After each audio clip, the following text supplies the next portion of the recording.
Hello friends, hope you are doing well. My name is Dr. Milind Chinde, MD Pediatrics from AIIMS Bhopal. So today we are going to talk about one very important question. I'm getting a lot of queries, messages and mails about this particular topic that some students are having difficulty in making the timetable.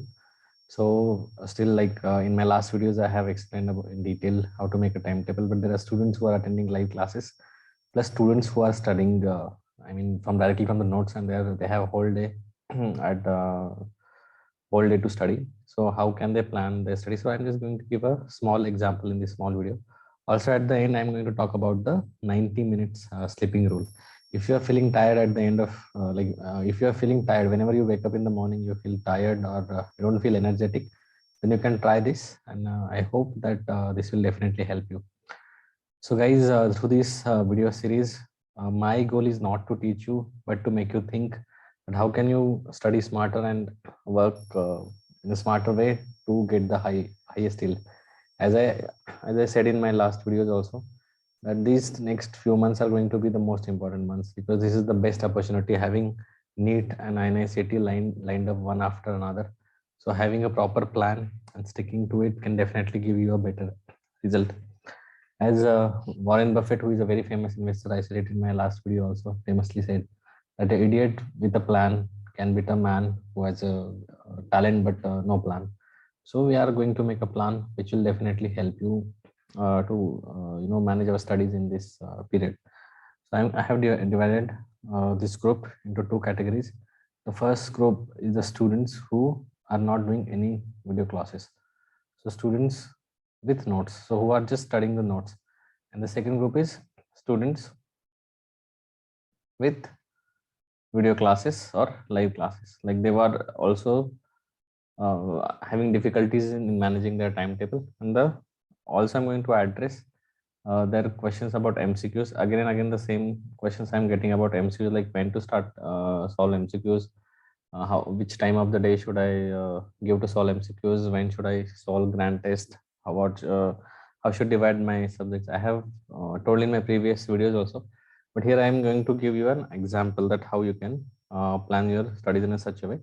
And at the end of this video, I'm going to talk about the 90-minute sleep rule too, so you can start your day positively, because whatever you are going to do in the morning is going to set a tone for your day. So having a productive morning is going to work in your favor. So let's start uh, from the beginning. So the students who are let's say I'm going to give you the example of one simple timetable, a daily timetable in a day, how you can divide your day. So a student who are studying with their notes, who have done already the classes and who are just reading the whole day. So suppose your day start at 7 a.m. So if you reach library at 7 a.m. Then for example, I'm giving one subject. So what I always say, that your day should be divided in such a way that you should combine one rank building subject with rank maintaining or rank deciding subject. So here I'm going to write about the time of the day, time.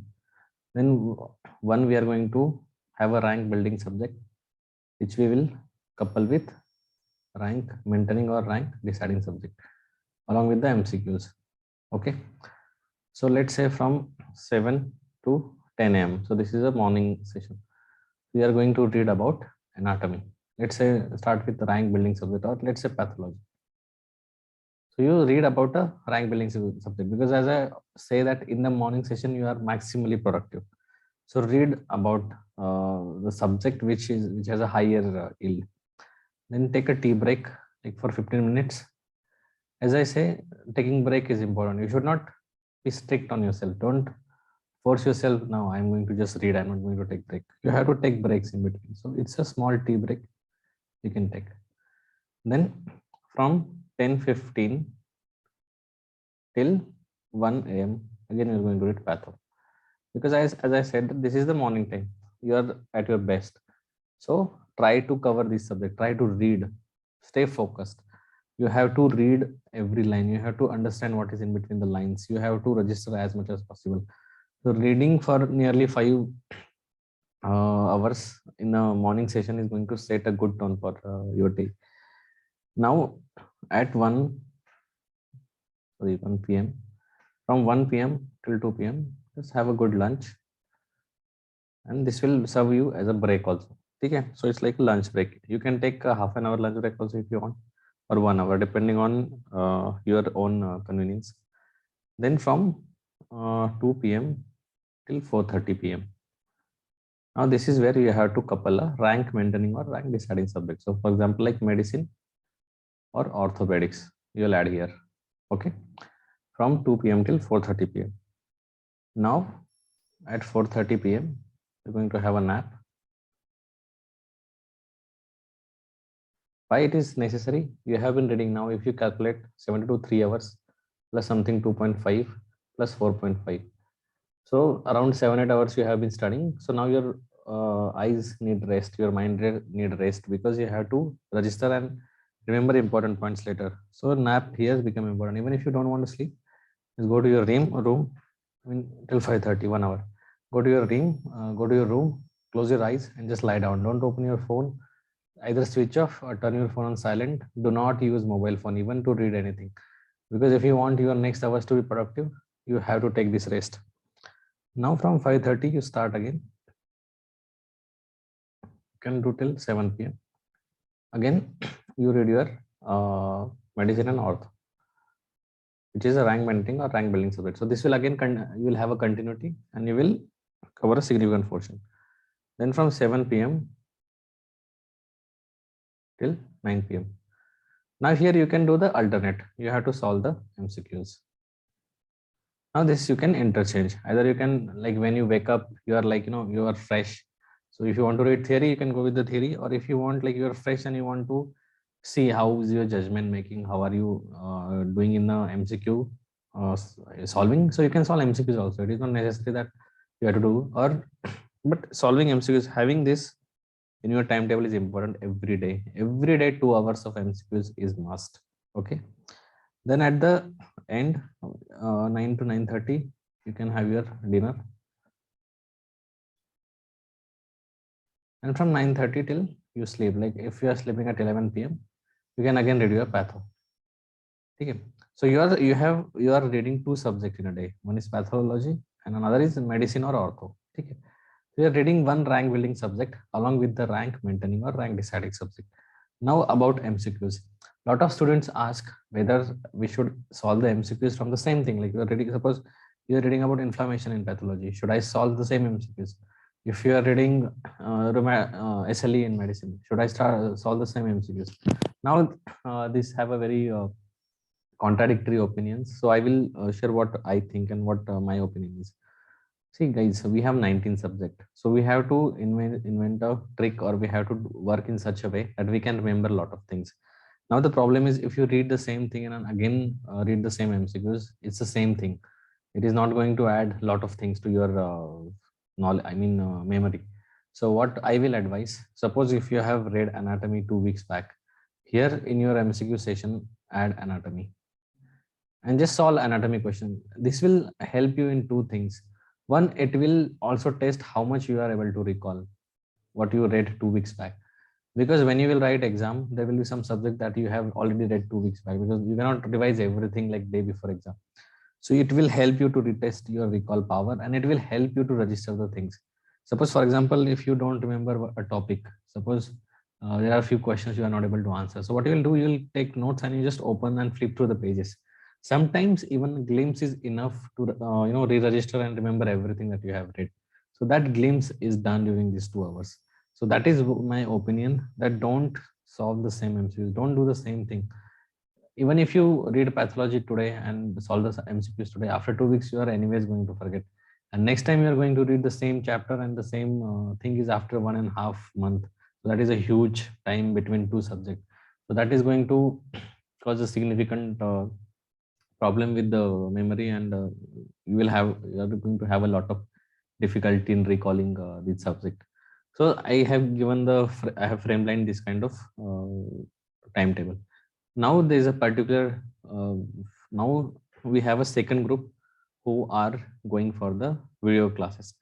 So I will just tell you guys, you also need to follow the same, but I feel that start your morning in the same way, like till lunch, don't change, because if you watch videos in the morning, see again the watching videos and the digital things, you might feel tired, you might feel fatigued after watching 4 or 5 hours of video, and you might not be able to read or retain that much in the second session of the day. So what you do, you start reading your theory, whatever you have read, I mean saw videos or whatever notes you made yesterday, you can read that in the morning, or any notes that you are following, just follow the same pattern. After lunch you have this time from 2 p.m. till your nap. So you can use this time for your video lectures. Again, when you get up, you can again use this 5:30 to 7 p.m. these hours for your video lectures. Because even watching videos before sleep is not a good idea, because they say that if you watch a phone, or if you are seeing a digital media before sleeping, it will hamper your sleep and it's going to disturb your sleep. You're not going to have a very good sleep. So we are planning it in such a way that we are doing it after lunch, because most of the time you feel sleepy after lunch. This will keep you awake. The second thing is, you are doing it well before your sleep time, like more than 2-3 hours before sleep time, so it will not disturb your sleep also. So I feel this is the time. And also most of the students I hear, they are very productive during evening hours also. In the morning they are a bit lazy, but evening may they start feeling productive. So this you can these videos you can retain much and more things during your evening session. So I feel this is what you should do, and this is how you should plan your day, even if you are doing a video lectures. But again, guys, it's up to your convenience. You can definitely try this. Now, if you are having difficulty in subjects making, I'll just show you what I had shown you last time. Suppose today is 19th of November. So you, in your diary, you write all the days. You have to make a full timetable. Don't see, there are things that every day your timetable might change, but that is acceptable. You don't have to worry about that. So you have to, now in the corner of your study table, you should have this one paper there, which I always had. So here I will make a list of strong and weak subject. So I'm strong in, so let's say an art, then physio, then patho, medicine, dharma, radio. I feel these I am strong in, but pharma, then there is surgery, PSM. I feel these are my weak subjects. So whenever I'm constructing the timetable, I know I have to prefer this subject, and I'm making a lot of mistakes in them. And this subject, especially who belong to rank building and rank deciding category, they should be given their importance, and they should be given more and more needs. So you should have all 19 subjects in front of you all the time. They should be stick to your wall, so you always know that if you're missing anything. Now, when you are right here, you have to, like we are studying with the pathology. So patho plus, so this here you can write as reading, and here you can write as MCQs. So you can make such timetable that you are offering like patho, you need suppose if you're this is your first reading, so at least 6 days you are giving pathology, 6 to 7 days. Okay. So that you are coupling with orthopedics. The orthopedics will, which is a rank, you have to couple it with either, as I said, either rank deciding or rank building. So ortho. So usually ortho, if you are reading for the first time, if you give that significant 4 hours a day, I think 3 to 4 hours, 4 days would be enough. Then you'll start with the radio in the next session. So what is the benefit of adding such subject is they give the sense of accomplishment. Like patho is going to take 7 days. So you might think like you will feel discouraged. Okay, I'm not able to finish my subject. It's taking a lot of time, but this will get finished in 4th day. So you'll finish like, okay, then here you will tick mark. Okay, orthopedics done. So that feels nice. Okay, I have completed one subject. Then once you are done with the patho and you have just begin reading pharma, you'll finish your radio also. So you'll tick here.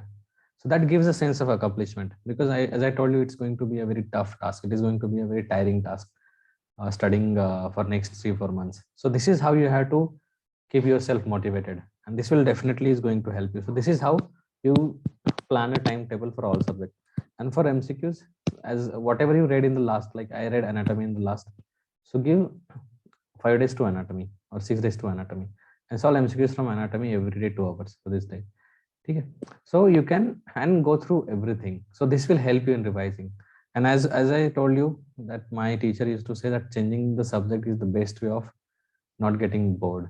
So reading a one subject can be monotonous, and having, because in exam your first question might be from patho, second might be from ortho, and third might be from anatomy. You have to switch your thinking fast. So studying in such a way also prepares you for the exam strategy. Now coming to the last part of our video about 90 minutes sleeping rule. So guys, if you feel, as I told you that in next 3-4 months you have to be your maximum, at your maximum, you have to be your best, you have to give your best every day. So this, what is this 90 minutes sleeping rule? So it is said that we have a REM sleep and non-rapid eye movement sleep. So our REM sleep, that is very important. It lasts, the cycle lasts for 90 minutes. Now in a night you will have multiple cycles of this. Suppose if you sleep like for 7 to 8 hours, so in these 7 to 8 hours you are having, going to have lot of such cycles of 90 minutes. Okay, now what happens if you wake up in between the cycle, like before, if your 90-minute cycle is going on, and if you wake up at 40 minutes, let's say, or 60 minutes, then as you have woke up in between the REM sleep, you feel tired, you feel low on energy, and you don't feel like doing anything. You feel like fatigued all day, and you remember that okay, your day is not so good. So how to overcome this? So for this we have a 90 minutes rule. So what you do, if you wake up at, what we do here is we have to plan our sleep in such a way that we wake up at the end of this REM cycle. So what we do, suppose if you are planning to wake up at 7 a.m. So you set your first alarm at 5:30 a.m. Okay. So from 5:30 a.m. till 7 a.m. you have 90 minutes. So now at 5:30 a.m. when your alarm will ring, just one alarm, when your alarm will ring, just press a, you have to close this alarm at 5:30 a.m. and you are awake for a while, few seconds, but your this REM cycle is broken, and now again you fall asleep, and now you are going to wake up at 7 a.m. So here you initiate your REM cycle, and you are going to have your 90 minute sleep from 5:30 a.m. to 7 a.m. Because your REM sleep is, your sleep is interrupted here, so your next cycle is going to begin. So now when you are wake up at 7 a.m., you wake up at the end of your REM cycle, and now when you get up, you feel energized and you feel fresh because you had a enough good sleep. So guys, a lot of people have tried it. I'm not saying that this is a very 100% formula, because some people have REM cycle maybe like 88 minutes or 85 minutes, and some have like 95 minutes. But again, I'm telling you that with good try, if you're suffering from this problem, that you are feeling tired every day, you can definitely try this, because even I have done this, and a lot of people recommend doing this. Initially it might be tough and difficult to do, but see, but the only problem is when you wake up at 5:30 a.m., don't check your phone or spend a lot of time, because if you spend 3-4 minutes, then you are again the problem will appear. So you have to just close the alarm and wake up at the 7 a.m. So this will help you staying fresh. So you have to spend your time properly, and you have to plan your sleep also well. So I hope this helps you guys. So if you have any comments, because as I told you earlier in the beginning of my video, my goal is not to teach you, but to make you think how to make studies easier and better. So guys, I hope this helps you. So if you have any questions or doubts, you can let me know in the comment section. And guys, the exam is not far. Take this opportunity to complete your dream. So I wish you guys all the best. Take care.